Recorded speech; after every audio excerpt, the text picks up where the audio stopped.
Alors, heureusement, on a eu encore une fois en ligne Docteur Yousra Chaben. Alors, Docteur Yousra, on parlait tout à l'heure des Oui. observateurs et des médias étrangers. En fait, moi, je vous disais que la présence des médias ainsi de plusieurs observateurs, soit des organisations civiles, soit d'autres, c'est une garantie du bon déroulement de l'opération des élections en général, en fait. C'est une bonne garantie. C'est bien prévu par soit la Constitution et les différentes lois égyptiennes, ce qui enfin garantit une bonne participation et une bonne déroulement de ces élections. Très bien, docteur.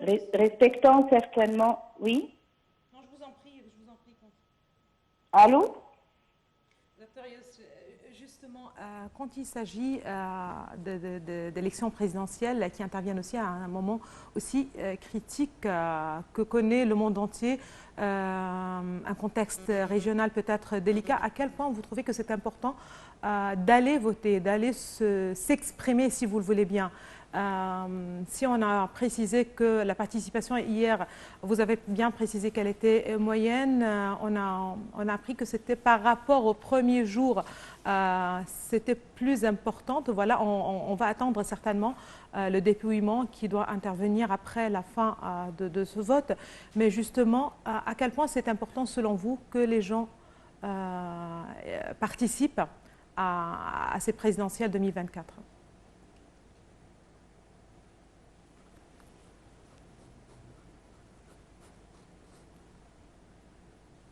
Docteur Yousra? Oui. Est-ce que vous m'entendez? Allô?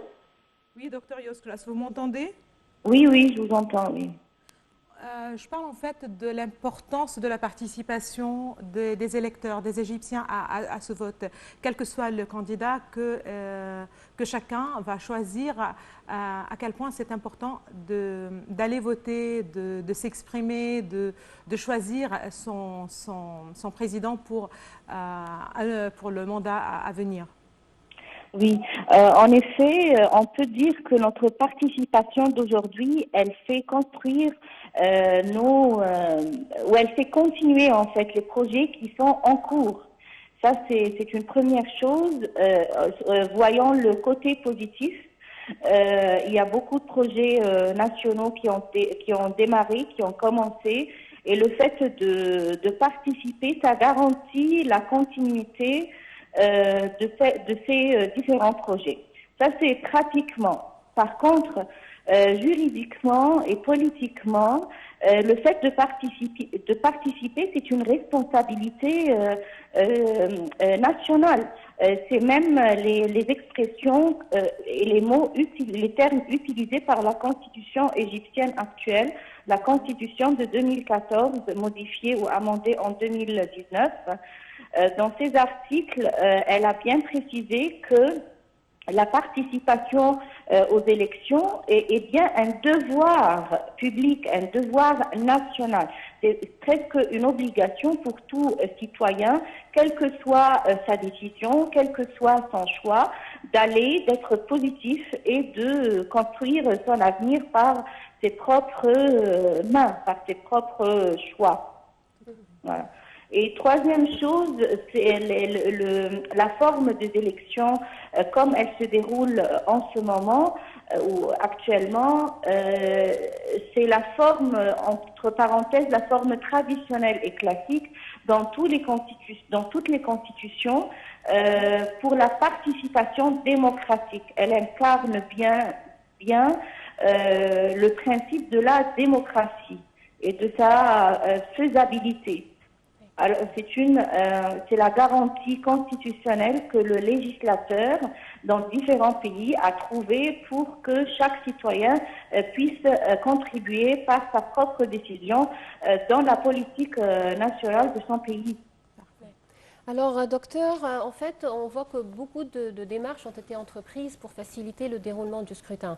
On a en fait, des préparatifs pour les personnes à besoins spéciaux. On a également des bureaux de vote qui ont été organisés ou qui ont été ouverts ici en Égypte, au Caire, excusez-moi, pour les gens qui sont loin de leur gouvernorat Oui. ou qui travaillent loin de leur gouvernement. Oui. Et dans les différents gouvernorats également, dans chaque gouvernorat, Oui. il y a des bureaux pour les gens qui travaillent hors leur gouvernorat. On a aussi vu aujourd'hui, à travers la conférence de presse de l'autorité nationale des élections, l'ANE, comment on suit par vidéoconférence les différents bureaux. Alors, comment vous voyez toutes ces démarches qui visent à faciliter le déroulement du scrutin?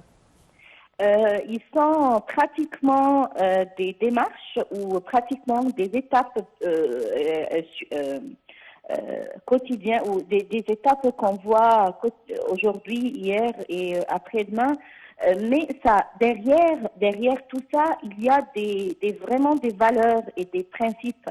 Le fait de tenir compte des personnes qui ne sont pas dans leur même gouvernorat ou même ville d'origine, ils travaillent par exemple au Caire ou à Alexandrie, ils peuvent aussi voter. Quand vous avez signalé qu'il y a même des élections sur le lieu du travail et tout ça, ça incarne une valeur. Quelle valeur? C'est la valeur surtout de l'égalité. L'État égyptien essaye de fournir à tout citoyen le moyen de participation et de mettre à même pied d'écart tous les citoyens. Comme on peut dire aussi qu'il s'agit d'une valeur d'équité. Comme on parle d'égalité, on tient compte aussi de plusieurs circonstances et là, on parle plutôt d'équité. Alors, pratiquement, on voit qu'il sont quelques précautions prises par les autorités égyptiennes, mais derrière tout ça, il y a une signification bien profonde, bien significative. Entre parenthèses, c'est la consécration de plusieurs principes et de valeurs telles que la valeur d'égalité, d'équité, etc. De pouvoir contribuer, de donner la chance et l'opportunité à tout citoyen où il soit qu'il participe et donne son avis ou son choix.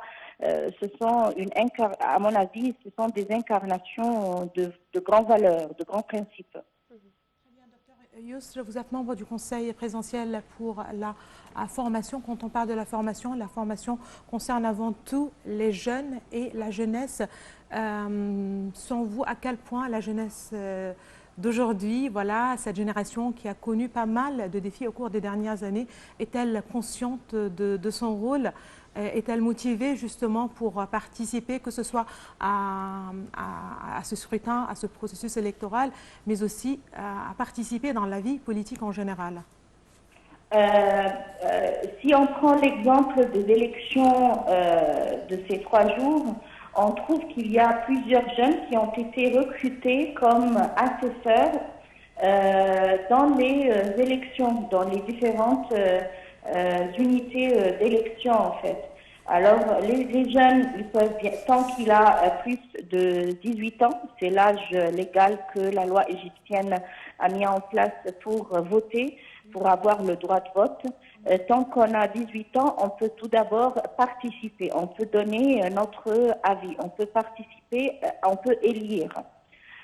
Ça, c'est une chose. Deuxième chose, on peut participer comme jeune aussi, comme assesseur, comme observateur, soit via les partis politiques, soit via plusieurs organisations comme la Vie Digne, par exemple. Haya Karima, elle a aussi recruté dans les quelques semaines, les précédentes semaines, quelques jeunes aussi pour participer et voir par leurs propres yeux le déroulement de ces élections. Alors, à mon avis, s'il y a un jeune qui veut bien participer et être actif, il faut être à l'écoute des différentes annonces, des différents recrutements pour participer activement. Parce que le fait de voir par nos propres yeux, ça diffère, c'est très différent et ça nous fait parfois changer d'avis. Alors, le fait de voir par nos propres yeux comment ça déroule l'opération et tout les élections en Égypte, je pense que ça peut changer même nos convictions, nos avis. Merci beaucoup à vous, docteur Youssra Chaaben. Vous êtes membre du programme présidentiel pour la formation. Merci beaucoup de vos précisions. Bien, nous parvenons ainsi, Madame, au terme de cette édition, en fait, mais bien sûr, on va rester avec tout ce qui a rapport avec la présidentielle 2024 jusqu'à 13h heure locale. Merci pour votre attention.